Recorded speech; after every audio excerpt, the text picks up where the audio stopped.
आणि कुठे जाणार आहेत नरेंद्र मोदी साहेब 28 तारखेला नांदेड मार्गे यवतमाळला जाणार आहे. त्यामुळे नांदेडला ते येत आहेत, त्यामुळे त्यांचं स्वागत मी जाणार स्वागत करण्यात आलं. बोलताना कुठेतरी तुम्ही भावूक झालं होते. ते भाऊक म्हणण्यापेक्षा मला खूप म्हणजे भरून आलं माझं मन. एवढी लोक स्वागताला आज पक्षांतर केल्यानंतर सुद्धा मला मानणारा माझे चाहते भाजपमधले आणि काँग्रेसमधून माझ्याबरोबर येऊ इच्छिणारे असे असंख्य कार्यकर्ते होते, जे या मिरवणुकीमध्ये माझ्या स्वागतासाठी आले होते. माझ्यासाठी कुठलाही राजकीय नेता कार्यकर्त्याला आपल्या समोर असलेला जनसमुदाय हा ताकद देणारा असतो आणि निश्चितच मला फार बरं वाटलं की एवढी लोक आज माझ्या स्वागतासाठी आलेली आहेत. काही कार्यकर्ते मी सांगितलं ना, ज्यांना माझ्यासोबत यायचं आहे भारतीय जनता पक्षामध्ये त्या सगळ्यांचं स्वागत आहे. मी कोणालाही जबरदस्तीने या ठिकाणी माझ्या बरोबर या अशी भूमिका मी आधी घेतली ना, आधी घेणार नाही. ज्यांना माझ्यासोबत यायचं आहे त्यांचं स्वागत करेल. काँग्रेसमध्ये असताना डॉक्टर अंकुश देवसरकर तयारी करत होते, आता ते तुमच्या सोबत आले आणि तुम्ही हिंगोलीच्या जागेवर दावा करताय म्हणून चर्चा आहे. हिंगोल असं आहे की अजूनही मी युतीच्या या आघाडीमध्ये अजूनही मी जागा वाटपा संदर्भामध्ये त्याच्यामध्ये माझा रोल अद्यापही नाही आहे. महाविकास आघाडीमध्ये होतो ना, मी त्या सगळ्या प्रक्रियामध्ये होतो, मी नाकारत नाही. त्यावेळेस माझी भूमिका राहिलेली आहे. आता मी इथे आल्यामुळे एकंदरीत तिथल्या भाजप नेतृत्वाचं काय मत आहे ते समजून घेऊनच पुढची पावलं टाकावं लागतील. त्यामुळे मी आता याच्यावर भाष्य करणार नाही. सर, तुम्ही जागा वाटपामध्ये काँग्रेसमध्ये असताना शेवटच्या टप्प्यापर्यंत त्यांच्या नियोजनामध्ये होते, परंतु त्यांचा जागा वाटपाचा तिढा अजूनही सुटलेला नाही.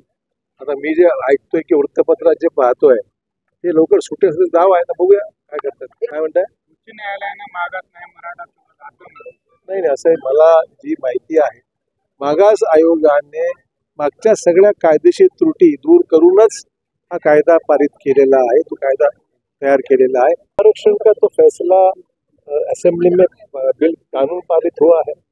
उस कानून के तहत 10% आरक्षण देने का फैसला हुआ है. और जो मुझे लगता है कि जब ये फैसला हुआ है तो सभी ने बात को मान लेना चाहिए. पर आंदोलन के भी जो पुकार हुई आंदोलन के बारे में, उसको रोकना चाहिए. लोग उससे परेशान होते हैं, लोगों का जनजीवन उसमें नुकसान हो जाता है. मैं समझता हूँ कि अभी ऐसा कोई रीजन नहीं है जिसको ध्यान में रखते हुए ऐसे आंदोलन की जरूरत क्या है, ये सवाल है पाहिजे. आणि मला वाटत नाही त्याच्यात फारशी अडचणी येईल. राज्यसभेवर नेमणूक झालेली आहे, नांदेडला कशा पद्धतीने डेव्हलप केलं निश्चितच रोडमॅप माझ्या डोळ्यासमोर आहे. नांदेडला खऱ्या अर्थाने एअर कनेक्टिव्हिटीशी जोडलं गेलं पाहिजे. सगळ्यात हायेस्ट प्रायोरिटी त्याला असली पाहिजे, कारण की नांदेडमध्ये सामान्य माणसाला न्याय मिळाला पाहिजे. गरजेच्या ज्या काही पायाभूत सुविधा आहेत त्या निर्माण करणं अधिक भर देता आलं पाहिजे.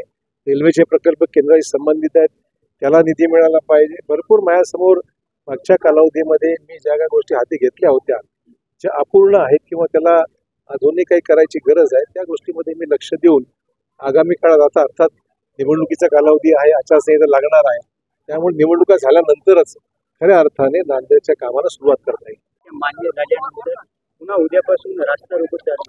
माझं व्यक्तिगत मत असं आहे की ज्या अर्थी सरकारने विधिमंडळामध्ये कायदा पारित केलेला आहे आणि त्या कायद्याप्रमाणे समस्त मराठा समाजाला आरक्षण 10% देण्याचा निर्णय झालेला आहे, असं असताना पुन्हा आंदोलन करणं हे उचित नाहीये असं आमचं व्यक्तिगत मत आहे. त्यांनी सहकार्याची भूमिका घेतली पाहिजे. बंद पुकारल्याने, रस्ता रोको केल्यामुळे जनतेला खूप त्रास सहन करावा लागतो, लोकांना त्रास सहन करावा लागतो, ट्रॅफिकचे अडथळा निर्माण होतो. तर मला वाटतं की समजदारीने घेतलं पाहिजे. जे मुख्यमंत्र्यांनी आणि युती सरकारने जो निर्णय घोषित केला आहे तो निर्णय सभागृहाने एकमताने पारित केला आहे. अशा परिस्थितीमध्ये आता आंदोलन करण्याच्या मागची नेमकी काय भूमिका याबद्दल लोकांमध्ये संभ्रम आहे. तर मला वाटतं टाळलं पाहिजे आणि लोकांच्या अडचणीमध्ये भर न घालता ते चांगलं चाललंय, सुरळीत चाललंय, त्याच्यावर सहकार्याची भूमिका घ्यावं अशी माझी विनंती राहणार आहे. नक्कीच ना, ही जागा नांदेडची जागा काँग्रेसची आहे एकीकडे आणि दुसरीकडे भाजप, अशी लढा झालेला आहे आणि त्यामुळे मागच्या वेळेस भाजपची जागा निवडून आलेलीच आहे. आज मी भाजपमध्ये आहे, त्यामुळे ही जागा भाजपची निवड आली पाहिजे, हीच माझी भूमिका राहणार. भवितव्य काय वाटतं? सांगणं कठीण आहे. मी आज भाष्य करण्यापेक्षा लोकांनी ठरवायचं आहे. पण मला खात्री आहे की पंतप्रधान नरेंद्र मोदी यांच्या नेतृत्वाखाली ज्या पद्धतीने पुढची वाटचाल सुरू आहे त्यातून लोकांचा कल जो आहे निश्चित भाजपच्या बाजूने राहील. भाजप तळ्याला उशीर झाला असं मला कधीच वाटतं. योग्य वेळेस योग्य निर्णय घेतो. फायनल एबीपी माझा, उघडा डोळे बघा नीट.